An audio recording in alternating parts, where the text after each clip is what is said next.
Alors, bonjour, merci beaucoup Macan,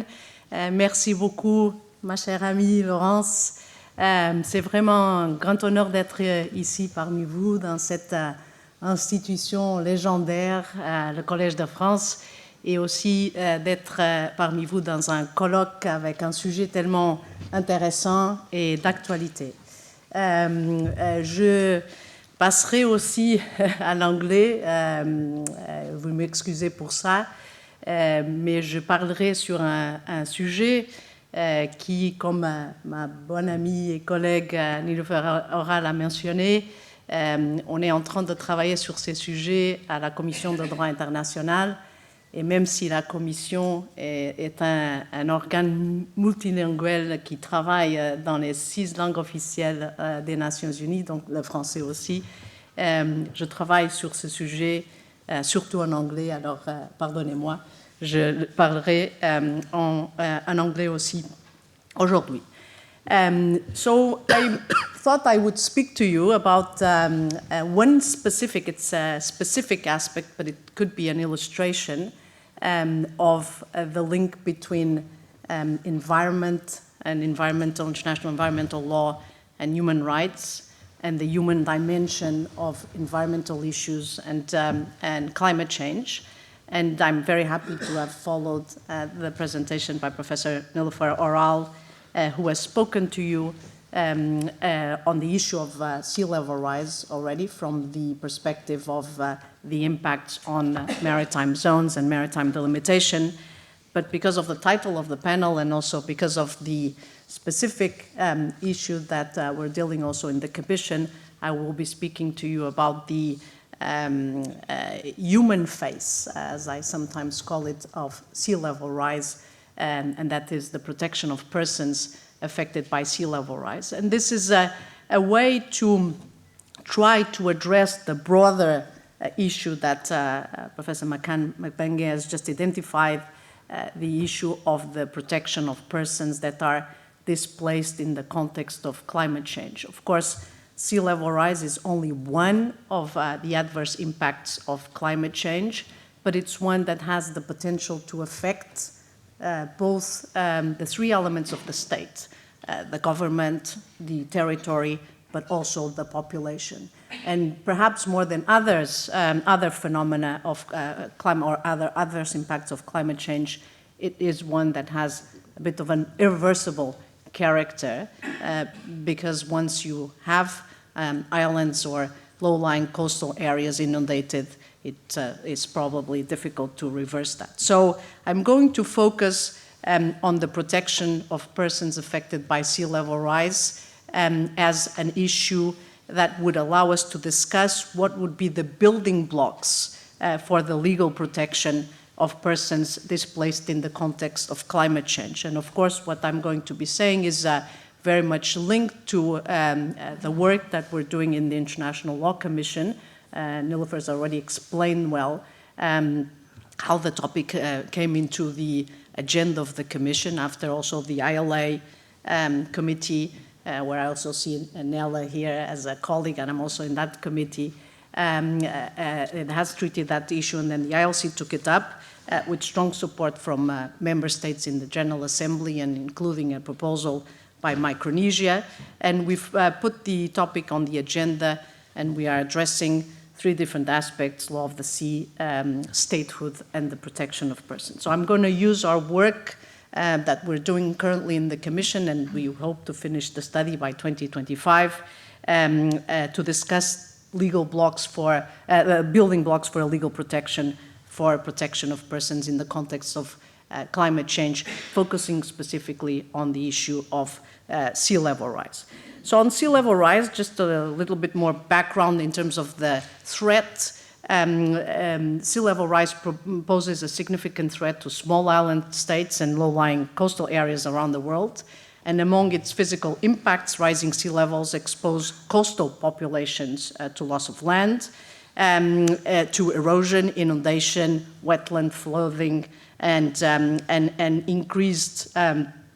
saltwater intrusion and destruction of agricultural lands. They cause stress to water supply and they reduce the capacity of the soil. Studies of extreme sea level rise worldwide have also indicated that sea level rise brings with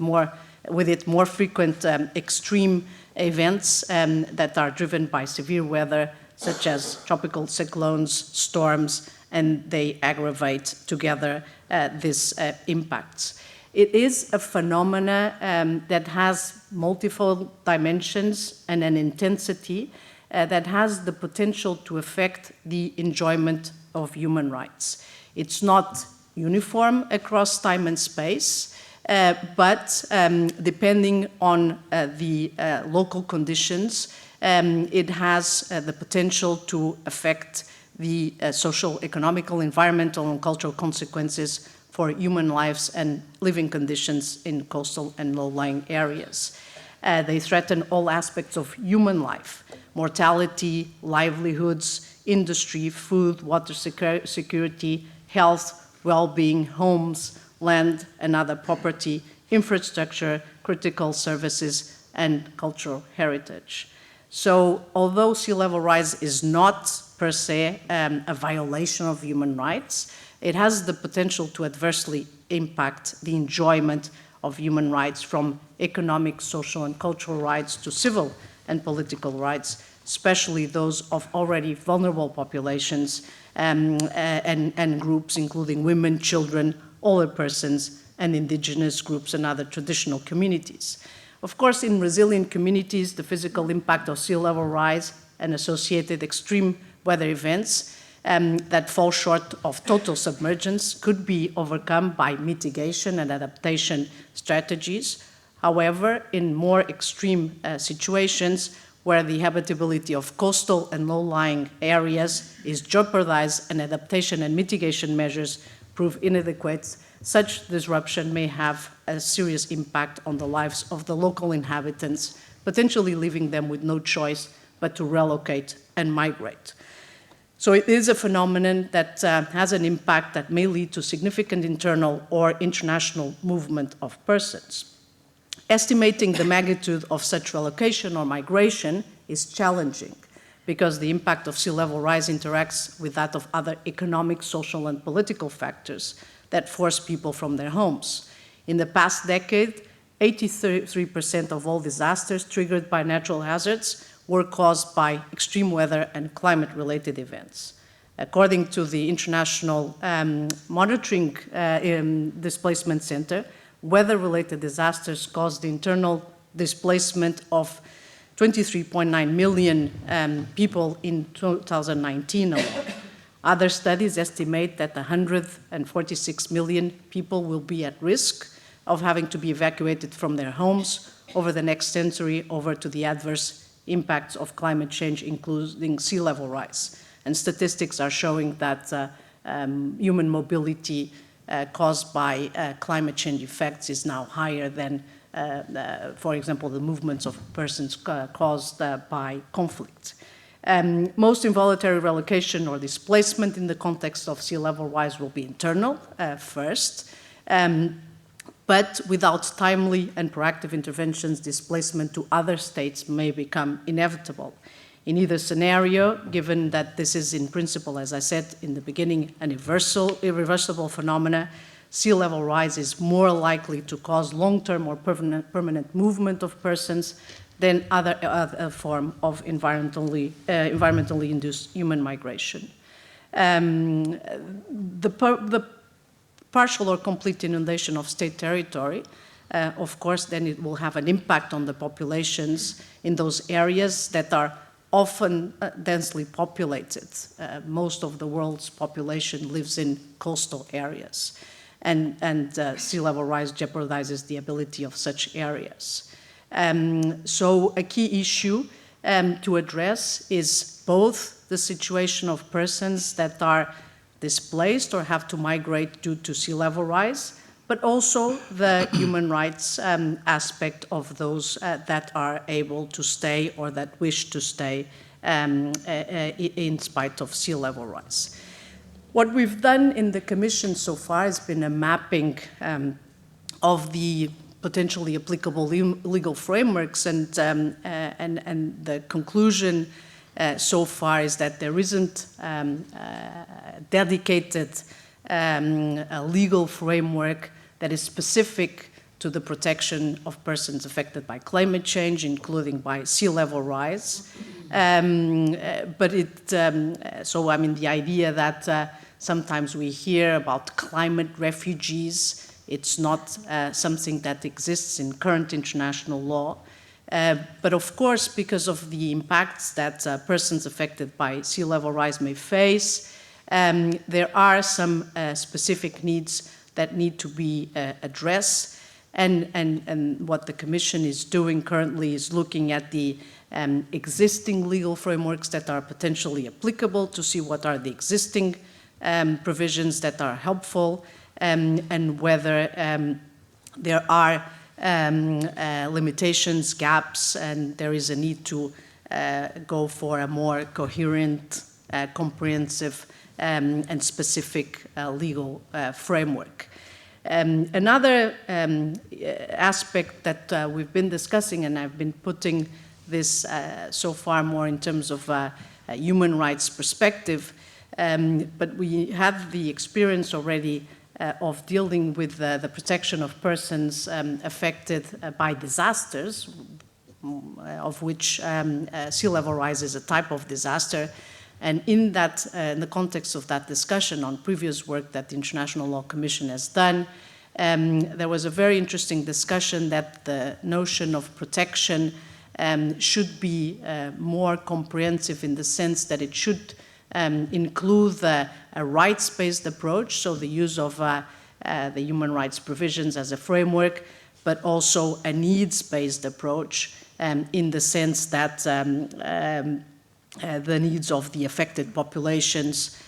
should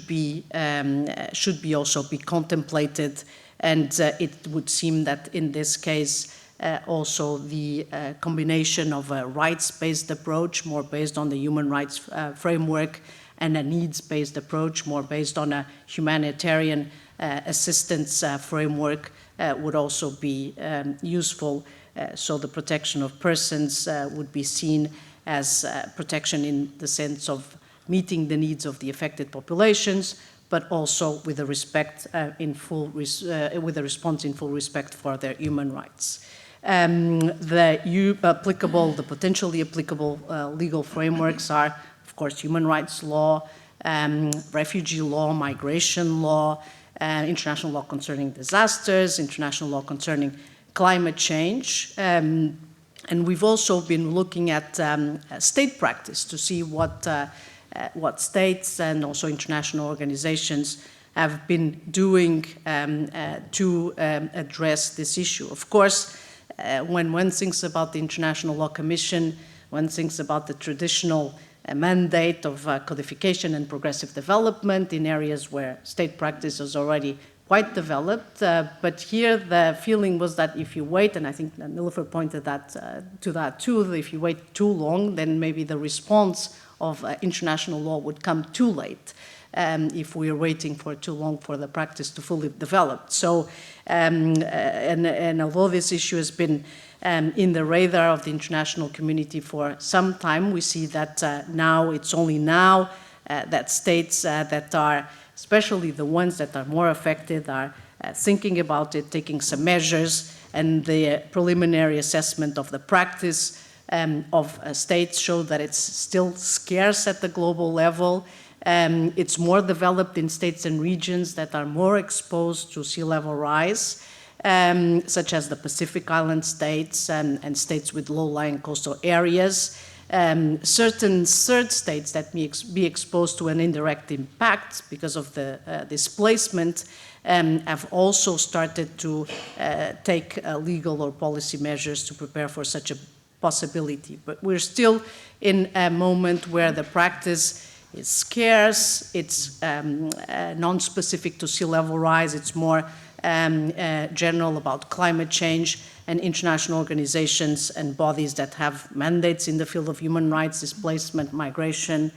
refugees, statelessness, and climate change have also been working to promote tools that would allow states to be better prepared with regard to issues of human rights and human mobility in the face of climate displacement, including as a result of sea level rise. So, as we mentioned, the current legal frameworks are potentially applicable and they have important protections, but they are not specific to sea level rise. And often they are of a soft law character. I'll mention in a moment some of the relevant instruments for this purpose. But of course, the idea would be to try to develop, identify and develop building blocks, a legal framework for the protection of persons in the event of sea level rise that could build on the work that the International Law Commission has already done on protection of persons affected by disasters,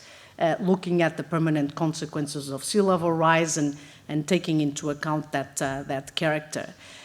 So the human rights instruments that are already existing, both at the international and regional level, would be relevant, but also a number of soft law instruments adopted from the guiding principles on internal displacement, but also the New York Declaration on Refugees and Migrants and the Global Compact for Safe, Orderly and Regular Migration, the Sendai Framework for Disaster Risk Reduction, and the Nansen's Initiative Agenda for the protection of border displaced persons in the context of disasters and climate change. The International Law Association has also produced a declaration in 2018 on principles on the protection of persons displaced on sea level rise. So there is a number of soft law instruments, hard law in international and regional treaties related to human rights, but also emerging practice and in particular from human rights treaty bodies. And I'll just quote one recent case that it's very important in this discussion, the Human Rights Committee's decision on the Te Tiote versus New Zealand case, according to which the effects of climate change, namely sea level rise, Mr. Te Tiote was a citizen from Kiribati that had sought refugee status in New Zealand, but the effects may expose individuals to violations under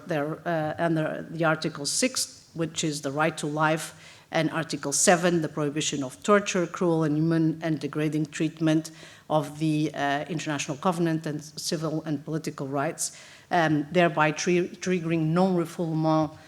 obligations of sending states, given that there is a risk of an entire country being submerged underwater, and that those conditions of life in such a country may be incompatible with the rights to life and prohibition of torture even before the physical disappearance or the possible physical disappearance of the state. So there is already in soft law and treaty provisions regarding human rights and also in this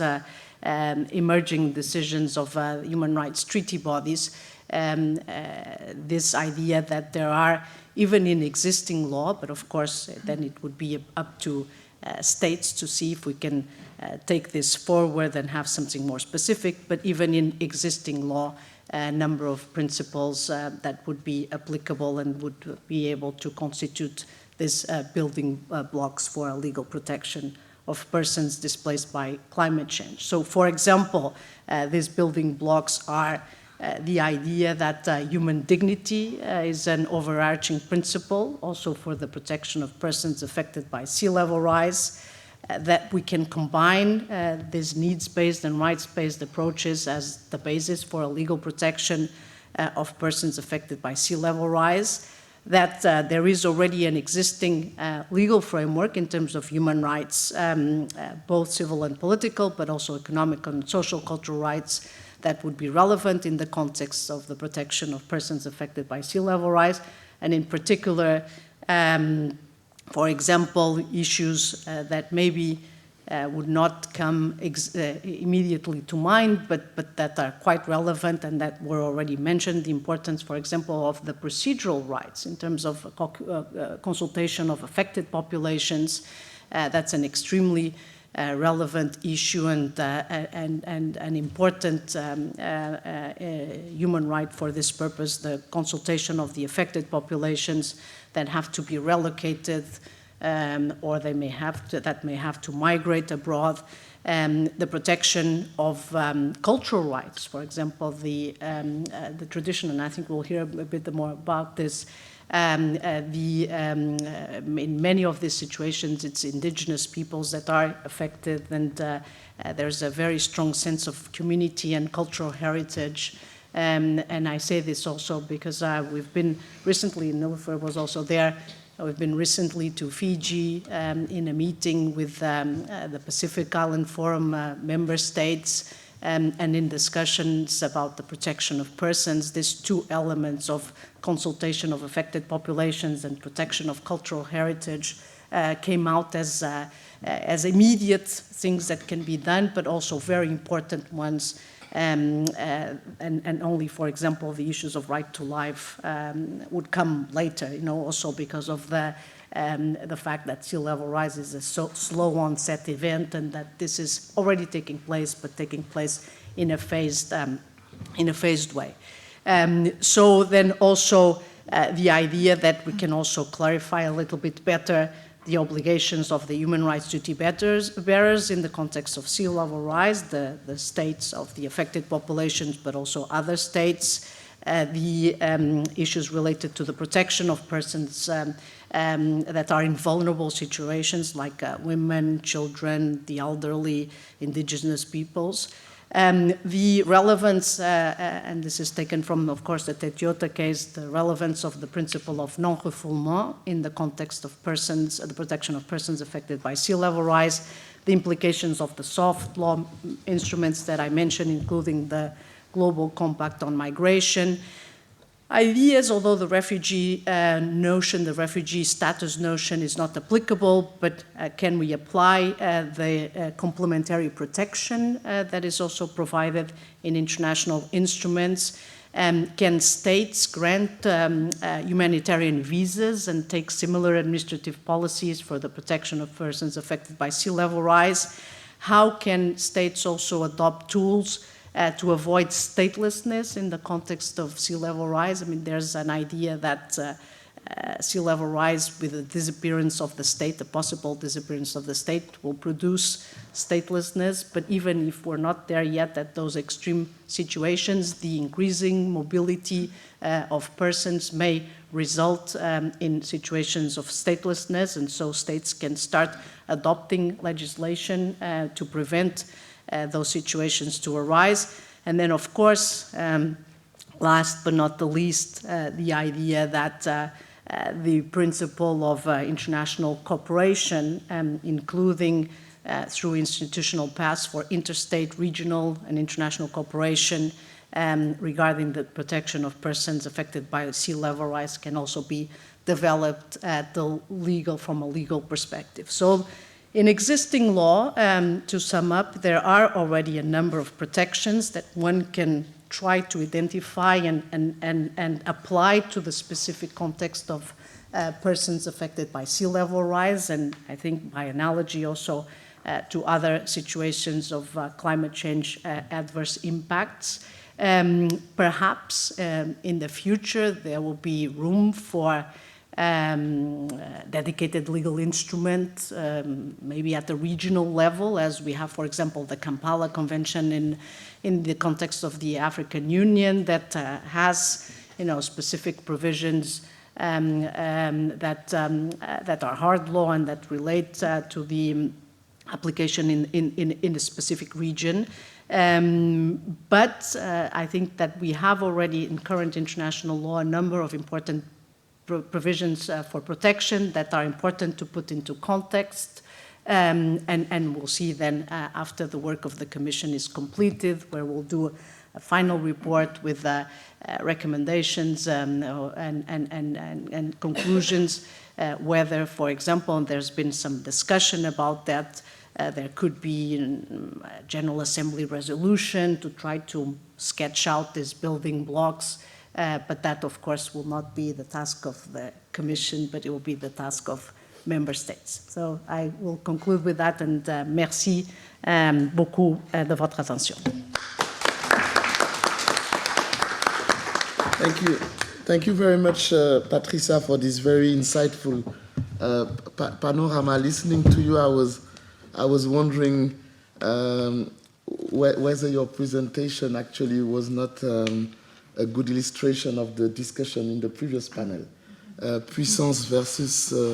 impuissance. Because I tend to think that, yes, international law has a role to play in the protection of displaced persons in a climate change context. But when you look at the present architecture of the climate change regime, which is more bottom-up approach, more bottom-up oriented than top-down oriented, it seems that at least from a climate change regime perspective, the whole issue of protection is delegated to states via their nationally determined contributions. And then maybe here we have an example where the effectiveness of international environmental law, at least in its relation with human rights, would be more dependent on domestic law than on international law as such. And I wanted just to provoke you on that and maybe come back to it later in the discussion. But we can continue